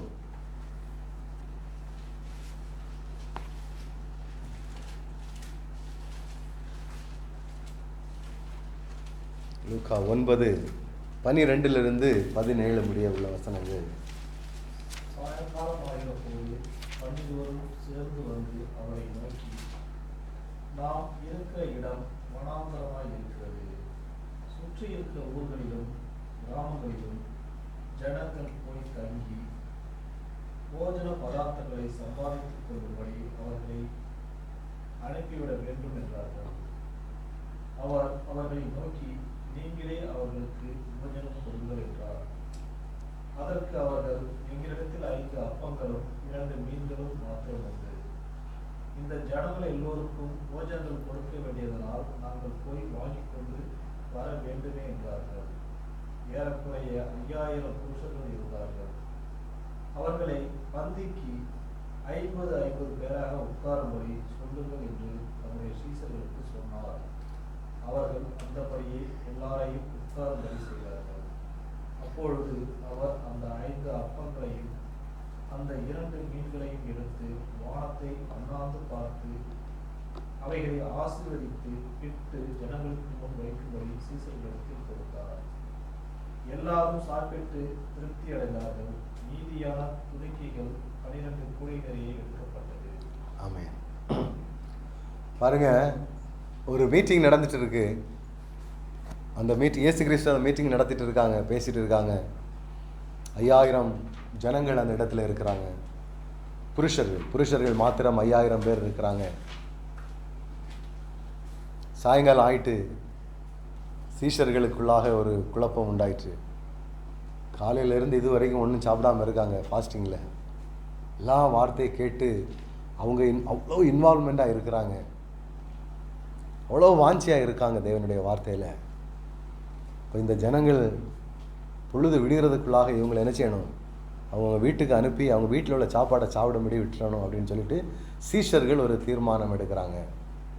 இங்கே பாருங்கள், அவங்க அப்படி அந்த தீர்மானம் எடுத்துட்டு இயேசுவின் இடத்துல வந்து சொல்கிறாங்க, அவர் அவர்களை நோக்கி நீங்களே அவர்களுக்கு போஜனம் கொடுங்கள் என்றார். எப்படி முடியும்? 5000 புருஷர்கள் மாத்திரம்னா, இது நம்ம கால்குலேட் பண்ணி பார்த்தோம் அப்படின்னா, புருஷர்கள் 5000னா புருஷிகள் 5000, அவங்க குழந்தைகள் அட்லீஸ்ட் ஒரு குடும்பத்துக்கு ஒரு குழந்தை இருந்தாலே அவங்க 5000. ஸோ மினிமம் 15,000, 15லேருந்து 20,000 வரைக்கும் சொல்கிறாங்க. ஒரு குடும்பத்தில் 2 குழந்தை இருக்கலாம், இல்லை ஒரு சில பேர் கல்யாணம் முடியாமல் இருக்கலாம். ஸோ இப்படி ஆல்மோஸ்ட் 15லேருந்து 20,000 பேருக்கு உள்ள ஒரு மீட்டிங் அங்கே நடந்துட்டு இருக்கு. அந்த மீட்டிங்கில் இயேசு கிறிஸ்து சொல்கிறாரு, நீங்களே இந்த 20,000 பேருக்கு என்ன செய்யுங்க, சாப்பாடு கொடுங்க. அவங்களுக்குள்ளாடி என்ன உண்டாயிட்டு, குழப்பம் உண்டாயிட்டு. இப்போ 20,000 பேருக்கு இப்போ எங்கே போய் சாப்பாடு வாங்கிட்டு வர்றது அப்படின்னு இயேசுகிட்ட கேட்குறாங்க. ஒரு குழப்பம் உண்டாயிட்டு. இப்போ இயேசு கிறிஸ்து அந்த இடத்துல ஒரு சொல்யூஷன் கொடுக்குறாரு. எல்லா இடத்துலையும் சொல்யூஷன் யார்கிட்ட இருந்து தான் வருது? இயேசு கிறிஸ்து பிதாவின் இடத்துல இருந்தால் சொல்யூஷன். அப்போ அவங்கள அமர வச்சு அதுக்கப்புறம் உங்களுக்கு தெரியும் ஆசீர்வதிச்சு கொடுக்குறாங்க. எல்லாரும் அதை என்ன செய்கிறாங்க, சாப்பிட்றாங்க. சாப்பிட்டு திருப்தியாகி 12 கூடை அவர்களுக்கு என்ன செய்கிறது, மீதியாகி கிடைக்கிறது. சீஷர்களுக்கு ஒரு கூடையை என்ன செய்கிறாரு, கொடுத்து அனுப்புகிறார். எல்லாரும் வேறார சாப்பிட்டாங்க. ஆனால் சீஷர்களுக்கு என்ன கிடைக்கிறது, ஒரு கூடை நிறைய அடிஷ்னலாக ஆண்டவர் அவங்களுக்கு கொடுத்து, இந்தா இது உங்கள் வீட்டில் கொண்டு போய் நீ ஒரு மாதம் வச்சு சாப்பிடுன்னு சொல்லிட்டு என்ன செய்கிறாரு, சந்தோஷமாக கொடுத்து அனுப்புகிறார். பாருங்கள், இதுதான் தேவனோடு உறவாடி ஒன்றாக இணைந்து வாழக்கூடியவர்களுடைய வாழ்க்கையில் கர்த்தர் கொடுக்கக்கூடிய ஆசீர்வாதமாய் இருக்கிறது. எப்படி இதெல்லாம் நடக்கும் அப்படின்னு சொல்லி நமக்கு தெரியாது. ஆனால் கர்த்தர் அவருடைய செம்மையான பாதையில் எல்லா பிரச்சனைகளும் மத்தியிலும் அவர் ஒரு சொல்யூஷனை கொடுத்து அவர் நம்மை நடத்த அவர் போதுமானவராக இருக்கிறார். கடைசியாக வாசிக்கலாம் எடுத்தவர்கள் எடுத்து வாசிப்போம். ஏசாயா 49:11 வாசிக்கலாம். 49:11. என் மலைகளை எல்லாம் வழிகளாக்குவேன், என் பாதைகள் உயர்த்தப்படும். ஆண்டவர் கடைசியா சொல்றாரு, என் மலைகளை எல்லாம் வழிகளாக்குவேன், என் பாதைகள் உயர்த்தப்படும். நம்முடைய வாழ்க்கையில் மலையை போல உள்ள பிரச்சனைகள் இருந்தாலும் அந்த பிரச்சனையை ஆண்டவர் என்ன செய்கிறாரு, ஒன்றுமில்லாமல் மாற்றி அந்த வழியாய் கடந்து போகும்படி ஆண்டவர் என்ன செய்கிறார், நமக்கு கிருபை கொடுக்கிறார். அது கடந்து போகிறதோட நம்மளை அப்படி விட்டு விடுகிறவர் அல்ல. ஓகே கடந்து வந்துட்டு ஓகே போயிடு அப்படின்னு சொல்லலை. பாருங்க, என் பாதைகள் உயர்த்தப்படும். ஒரு மலை வருது அப்படின்னா, ஒரு தடை வருதுன்னா, ஒரு பிரச்சனைகள் வருதுன்னா என்ன அர்த்தம் அப்படின்னா, இட்ஸ் அ அன்அனௌன்ஸ்டு டெஸ்ட். அப்படின்னா என்ன, உங்களுக்கு டெஸ்ட்டுன்னு சொல்லியே இருக்க மாட்டாங்க. ஆனால் என்ன நடக்கும், டெஸ்ட் இருக்கும். ஸ்கூலில் போகிறீங்க, இன்னைக்கு கடந்து போகிறீங்க, போன உடனே அங்கே சொல்கிறாங்க ஃபஸ்ட்டு பீரியடில், மேடம் வந்து இன்னைக்கு உங்களுக்கு டெஸ்ட்டு. மேடம் நீங்கள் சொல்லவே இல்லையே எங்கிட்ட அப்படின்னு நம்ம சொல்ல, மேடத்தினுடைய கையில் என்ன இருக்குது, அவங்களோட அத்தாரிட்டி இருக்குது. அவங்க எப்போ வேணாலும் நமக்கு டெஸ்ட்டு வைக்கலாம். அதாவது நீங்கள் ஸ்கூலில் எந்த அளவு கவனிக்கிறீங்க அப்படின்னு உள்ளதுக்குள்ள டெஸ்ட். அது ஸ்கூலில் நீங்கள் கவனிக்காமல் ஒருவேளை நீங்கள் விளையாடிட்டு இருக்கலாம், இல்லது கம்பெனியில் வேலை செய்யும்போது நல்ல கவனமாக இல்லாமல் இருக்கலாம். திடீர்னு வந்துட்டு மேனேஜர் வந்ததுக்கப்புறம் இந்த வேலை எப்படி செய்யணும் சொல்லு அப்படின்ட்டு. நாங்கள் இது வரைக்கும் என்னென்ன ஒரு ஃப்ரெண்டு தான் ஹெல்ப் பண்ணிகிட்டு இருந்தான். மேனேஜர் வந்து டேரெக்டாக வந்து கேட்கும்போது நம்ம தத்தகுன்னு சொல்லும்போது அவர் என்ன நினைப்பார், இந்த பையன் என்ன செய்யலை, கான்சன்ட்ரேஷனோட இவ்வளோ நாளாக வேலை செய்யலை, ஏதோ யாரோ சொல்லி கொடுத்து அவங்க டைமை வேஸ்ட் பண்ணி இவங்க டைமை வேஸ்ட் பண்ணி தான் இவர் என்ன செய்கிறாரு, காரியங்களை செஞ்சுட்டு இருந்துருக்கிறாரு. இவர் இவ்வளோ நாள் நம்ம கொடுத்துருக்குறோம் அப்படின்னு சொல்லிட்டு பண்ணி பார்ப்பாங்க. ஸ்கூலில் எப்படி தான் இந்த மாதிரி தான் இருக்கும், அன்அனௌன்ஸ்மெண்ட்டு டெஸ்ட். அதுதான் தேவன் அவருடைய பிள்ளைகளுக்கு கொடுக்கறது, அன்அனௌன்ஸ்மெண்ட் டெஸ்ட். டெஸ்ட்டுன்னே நமக்கு தெரியாது, ஆனால் அது என்னது, டெஸ்ட்டு தான். ஆண்டவர் சொல்கிறாரு, என் மலைகளை எல்லாம் வழிகளாக்குவேன், என் பாதைகள் உயர்த்தப்படும். நம்மளுடைய பாதைகள் என்ன செய்யப்படும்? உயர்த்தப்படும். அதுதான் நம்மளை உயர்த்துகிறவர் தான் தேவனாக இருக்கிறார். நம்மளை உயர்த்துகிறவர் தான் நம்மளுடைய தேவனாக இருக்கிறார். பாதைகள் பிரச்சனை முடிஞ்சது, ஓகே நீங்கள் உங்கள் பாட்டு போங்கன்னு சொல்லிட்டு ஆண்டவர் என்ன செய்யறதில்லை, விடுறதில்லை. நான் என்ன சொல்கிறேன்னா, ஒரு பிரச்சனை வருது, ஒரு டெஸ்ட் வருது அப்படின்னா அந்த டெஸ்டின் மூலம், அந்த பிரச்சனையின் மூலம் அதை நீங்கள் பாஸ் பண்ணி வரும் பொழுது உங்களுக்கு அது கம்பெனியாக இருந்தாலும் சரி, இல்லை எந்த ஒரு இடமாக இருந்தாலும் சரி, அதில் ஒரு உயர்வு கண்டிப்பாக உங்களுக்கு உண்டு. அதில் எந்த சந்தேகமும் இல்லை. எந்த இடமாக இருந்தாலும் சரி ஒரு உயர்வு உண்டு. கழிந்த நாட்களில் நான் ஜஸ்ட் ஒரு கிளிப் ஒன்று பார்த்தேன். அந்த கிளிப்பு என்ன அப்படின்னு பார்த்தீங்கன்னா, ஒரு ஆம்புலன்ஸ் வருது. அந்த ஆம்புலன்ஸு வரக்கூடிய பாதையில் இந்த சரியான ரோடு வழியாக அந்த ஆம்புலன்ஸ் போக முடியலை. அதில் ஏதோ ஒரு பிளாக். ஆனால் அந்த ஆம்புலன்ஸ் போய் ஆகணும். நல்ல மழை, வழி எப்படி இருக்குன்னு சொல்லிட்டு தெரியல யாருக்கும். அந்த கிளிப்பில் எப்படின்னா, ஒரு சின்ன குழந்தை அந்த ஆம்புலன்ஸு முன்னாடி ஓடுது. அந்த ஆம்புலன்ஸு அந்த குழந்தைய ஃபாலோ பண்ணி அப்படியே வருது. ஏன்னா அந்த குழந்தை அந்த ஊரில் உள்ள குழந்தை. அந்த குழந்தைக்கு தெரியும் இதுதான் இந்த பாதையில் போகலாம் அப்படின்னு சொல்லிட்டு. அப்போது அந்த குழந்தை ஓட ஓட ஓட பின்னாடி அந்த ஆம்புலன்ஸும் கடந்து போயிட்டே இருக்கு. கடந்து போய் அவங்க அந்த ஏரியா கிராஸ் பண்ணி போக வேண்டிய ஹாஸ்பிட்டலில் போய் சேர்ந்து அந்த ஆம்புலன்ஸில் இருந்த ஆளை அவங்க காப்பாற்றிட்டாங்க. அது நம்மளுடைய அந்த குழந்தை ஜஸ்ட் சின்னதாக ஒரு காரியத்தை செஞ்சது. அது நரேந்திர மோடி வரைக்கும் அந்த இன்ஃபர்மேஷனை கொண்டு போய் கொடுத்துட்டாங்க. அந்த அளவுக்கு அந்த குழந்தையினுடைய வாழ்க்கை என்ன செஞ்சது, உயர்த்தப்பட்டது. பாதைகள் செவ்வையாய்கொண்டு இருக்கிறது. பிரச்சனைகளை தாண்டி நம்ம வந்துட்டு இருக்கிறோம். பிரச்சனைகள் மாறி வருதுன்னா ஒரு உயர்வு என்ன உண்டு நமக்கு. கண்டிப்பாக தேவன் நம்முடைய வாழ்க்கையில் ஒரு உயர்வை வைத்திருக்கிறார் என்று சொல்லி நீங்களும் நானும் அறிந்து கொள்ள வேண்டும். அதனால் எந்த குழப்பங்கள், எந்த பிரச்சனைகள் எதுவாக இருந்தாலும் கர்த்தர் அவைகள் எல்லாவற்றையும் காட்டிலும் மேலானவர் என்று சொல்லி நாம் புரிந்து கொள்ள வேண்டும். மலைகளெல்லாம் வழிகளாக்குவேன், என் பாதைகள் உயர்த்தப்படும். எந்த பிரச்சனைகளாக இருந்தாலும் அதை தேவன் வழிகளாய் மாற்றி நம்மை உயர்த்துவதற்கு அவர் போதுமானவராக இருக்கிறார். ஆமென். எங்களை அதிகமாக நேசித்து எங்களை வழிநடத்தும் எங்கள் அன்பின் பரலோக தகப்பனே, இந்த ஆசீர்வாதமான இந்த மனமகிழ்ச்சியான இந்த நல்ல நாளுக்காக நன்றி செலுத்துகிறோம் ஆண்டவரே. இசப்பா, நாங்கள் கடந்து வரக்கூடிய எல்லா பிரச்சனைகளின் மத்தியிலும் எங்களை நீர் உருவாக்கியவர் எங்களோடு இருக்கிறீர் ஆண்டவரே. தாயின் கருவில் உருவாகும் முன்னே எங்களை தெரிந்து கொண்டவர் எங்களோடு இருக்கிறீர் ஆண்டவரே. இவைகள் எல்லாவற்றையும் ஆண்டவரே மேற்கொண்டு வரவும், அந்த பிரச்சனைகளே எங்களுக்கு பாதைகளாய் மாற்றி எங்களுடைய வாழ்க்கையை நீர் ஆண்டவரே உயர்த்த போவதற்காக உமக்கு நாங்கள் நன்றி செலுத்துகிறோம் ஆண்டவரே. அப்படியாய் நீர் செய்ய போவதற்காக நன்றி செலுத்துகிறோம் ஆண்டவரே. தொடர்ந்து நடத்துங்க ஆண்டவரே, பாதுகாத்துக் கொள்ளுங்க ஆண்டவரே. இந்த இடத்துல இருக்கக்கூடிய ஒவ்வொரு பிள்ளைகளையும் உம்முடைய கரங்களிலே தருகிறேன் ஆண்டவரே.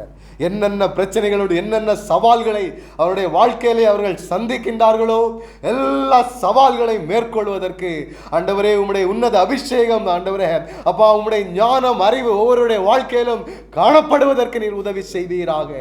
ஒவ்வொருடைய வாழ்க்கையும் உயர்த்தப்படட்டும் இயேசுவின் நாமத்தினாலே. தொடர்ந்து நடத்துங்க, பாதுகாத்துக் கொள்ளுங்க, ஆசீர்வதிங்க, பலப்படுத்துங்க. மீட்பராக இயேசு கிறிஸ்துவின் நாமத்தில் ஜெபிக்கின்றோம் ஜீவனும் வல்லமையும் உள்ள நல்ல பிதாவே. ஆத்துமாவே கர்த்தரை ஸ்தோத்தரி, என் முழு உள்ளமே பரிசுத்த நாமத்தை ஸ்தோத்தரி. என் ஆத்துமாவே கர்த்தரை ஸ்தோத்தரி, கர்த்தர் செய்ய சகல உபகாரமும். கர்த்தராக இயேசு கிறிஸ்துடைய கிருபையும் பிதாவாகிய தேவனுடைய அன்பும் பரிசுத்த ஆவியானுடைய அந்யோன்ய ஐக்கியமும் இன்றும் என்றும் எப்பொழுதும் சதா காலங்களிலும் உங்களோடும் உங்கள் குடும்பத்தார் அனைவரோடும் சபையார் அனைவரோடும் கூட இருப்பதாக. அல்லேலூயா.